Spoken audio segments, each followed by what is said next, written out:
ഉമ്മ മരണപ്പെട്ടാൽ സംഭവിക്കും നമ്മുടെ ജീവിതത്തിൽ. ഉപ്പ മരണപ്പെടും, ഉമ്മ മരണപ്പെടും, ഫേസ് ചെയ്യേണ്ടി വരും.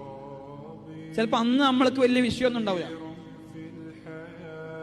അന്ന് വീട്ടിൽ കുറെ ആൾക്കാരൊക്കെ ഉണ്ടാവും, പലരും കാണാൻ വരും, കബറടക്കി നമ്മൾ പോരും. 2 ദിവസം ഇങ്ങനെ ചടങ്ങ് പോലെ ആൾക്കാരൊക്കെ വന്ന് ഇങ്ങനെ സമാധാനിപ്പിച്ചു പോകും. പക്ഷെ 2 ദിവസം കഴിഞ്ഞ് നമ്മുടെ വീട് ഇങ്ങനെ കാലിയാവും. പിന്നീട് അങ്ങോട്ട് നമ്മുടെ വീട്ടിൽ നമ്മൾ അനുഭവിക്കാൻ പോകുന്ന ഒരു വിടവുണ്ട്.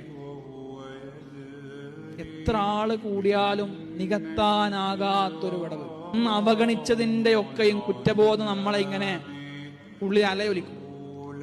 വാപ്പാന്റെ മിസ്ഡ് കോള് കണ്ട് തിരിച്ചു വിളിക്കാതിരുന്ന സന്ദർഭങ്ങൾ ഉള്ളിൽ ഇങ്ങനെ നീറ്റലായിട്ട് വരും. ഉമ്മയുടെ തലോടലുകൾ നമ്മളിങ്ങനെ ആഗ്രഹിക്കും. പ്രോഗ്രാം കഴിഞ്ഞ് വീട്ടിലേക്ക് എന്നാൽ ഉമ്മ എന്ന് വിളിച്ചല്ലേ കയറാം. അപ്പുറത്ത് ആ വിളി കേൾക്കാൻ ഒരാളില്ലാത്ത അവസ്ഥയെ കുറിച്ച് വെറുതെ ഒന്ന് സങ്കല്പിച്ചു. അപ്പൊ ആലോചിക്കും, ചീത്ത പറയാനെങ്കിലും വാപ്പ ഉണ്ടായിരുന്നുവെങ്കിൽ. അതിന് വല്ലാത്തൊരു പറഞ്ഞറിയിക്കാൻ പറ്റാത്തൊരവസ്ഥയുണ്ട്, അനുഭവമുണ്ട്. നമ്മുടെ ജീവിതം ശൂന്യവും, ഉത്തരവാദിത്തങ്ങളുടെ ഭാണ്ഡങ്ങൾ നമ്മൾ പേറേണ്ടി വരും.